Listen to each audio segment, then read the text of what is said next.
পাঁপড় খেতে হয়তো অনেকেই পছন্দ করেন। অনেকে রাস্তাঘাটে, বাইরে, মেলায় গেলে পাঁপড় ভাজা কিনে খান। পাঁপড় একটা পাতলা, খাস্তা, মশলা জাতীয় খাবার। কখনো কি দেখছেন পাঁপড় কেমন তৈরি করা হয়?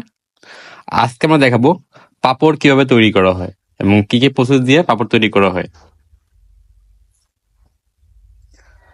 পাঁপড় তৈরি করার জন্য প্রথমে খেসারি ডাল, কুমড়ার বড়ি, লবণ, মশলা মিক্স করে নিয়ে খামি করতে হয় এবং খামিগুলো কিন্তু চিকন চিকন করে লম্বা লম্বা করে এরকম করা হয় এবং এগুলো কেটে কেটে ছোট ছোট পিস করে কিন্তু পাতলা পাতলা করে বেলা হয়।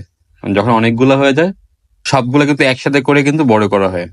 দেখেন, ছোট ছোট টুকরো টুকরো পিসগুলো থেকে প্রথমে কিন্তু রুটির মতো বেলা হচ্ছে এবং যখন অনেকগুলো একসাথে হবে তখন কিন্তু এটা চাপ দিয়ে বড় করে ফেলা হবে। আর এইটা তৈরি করতে ব্যবহার করা হয় খেসারির ডাল, কুমড়ার বড়ি, মশলা, লবণ এবং কিছু তেলও ইউজ করা হয়।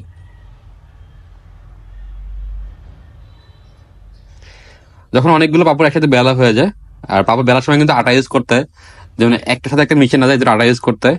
যখন অনেকগুলো পাপড় একসাথে হয়ে যায় তারপর এগুলো সবগুলাকে একসাথে নিয়ে কিন্তু পরে চাপ দিয়ে বড় করা হয়। ফার্স্টে কিন্তু ছোট ছোট করে বেলা হয়, যখন অনেকগুলো হয় তখন এটাকে বড় করা হয়। দেখেন, এই যে অনেকগুলো হয়ে গেল, এবার এটাকে বড় করা হবে। সবগুলো কিন্তু একসাথে বড় করা হয়, আর বারবার আটা ইউজ করার ফলে কিন্তু এগুলো একটার সাথে একটা লেগে যায় না। পাপড়গুলোকে বড় করা হচ্ছে। আর পাপড় শ্রমিক যারা, এরা কিন্তু বাড়ির গৃহিণী, অবসর টাইমে এই কাজগুলো করে এবং এরা কাজ করে প্রোডাকশনে। মানে যদি আপনার 100 পাপড় বেলতে পারে তাহলে সে 60 টাকা পায়। যদি 1000 পাপড় এরকম বড় করতে পারে তাহলে তার হাজিরা আছে 70 টাকা। তো বাসার যারা গৃহিণী আছে খুলনা অঞ্চলের, দিনাজপুর অঞ্চলে, তারা কিন্তু অবসর সময় কাজগুলো করে। আর এটাকে বলে খেসারির পাপড়। খেসারি ডাল, কুমড়ার বড়ি, তেল, মশলা, লবণ এগুলো ইউজ করে কিন্তু এটা বানানো হয়। একজন যিনি মালিক থাকে উনি কিন্তু খামিগুলো কেটে কেটে সাইজ করে দেয়, এটা পাপড়ের খামির সাইজ টুকরো টুকরো করে দেয়। আর যারা শ্রমিক আছে, যারা কাজ করে প্রোডাকশনে, 7 টাকা করে 100 পিস, তারা কিন্তু এগুলো বেলে বড় করে। যিনি কাটতেছে উনি পাপড়ের মালিক, উনি প্রোডাকশন হাউসের মালিক, উনি কিন্তু কেটে কেটে পিস করে দেয় আর কর্মীরা কিন্তু এটা বেলে বেলে বড় করে। এটা গেল পাপড় বানানোর প্রক্রিয়া। এবার হচ্ছে শুকানোর প্রক্রিয়া। পাপড়গুলো এখান থেকে তৈরি করার পরে কিন্তু নিয়ে যাওয়া হয় রোদে শুকানোর জন্য এবং রোদের মধ্যে বড় রোদের চালাইয়ের উপরে কিন্তু এগুলো কিন্তু শুকা দেওয়া হয়।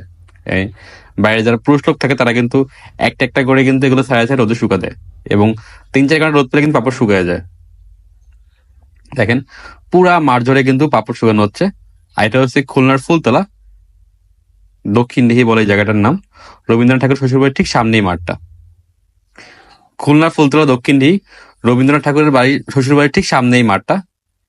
এখানে পাপড় শুকানো হচ্ছে। দেখেন, পাতলা পাতলা পাপড়গুলো কিন্তু একটা একটা করে ছাড়ানোর পর রোদে দেওয়া হচ্ছে এবং রোদ থেকে শুকানোর পরে এই পাপড়গুলো কিন্তু সংগ্রহ করা হয় এবং এটা পুরোপুরি শুকায় গেলে এটা কিন্তু সংগ্রহ করে প্যাকেটজাত করা হয় এবং এই প্যাকেটটা কিন্তু সারা বাংলাদেশে চলে যায়। আর আপনারা কিন্তু পরে এই পাপড়ের ভাজায় কিন্তু রাস্তাঘাটে, মেলায় কিনে খান।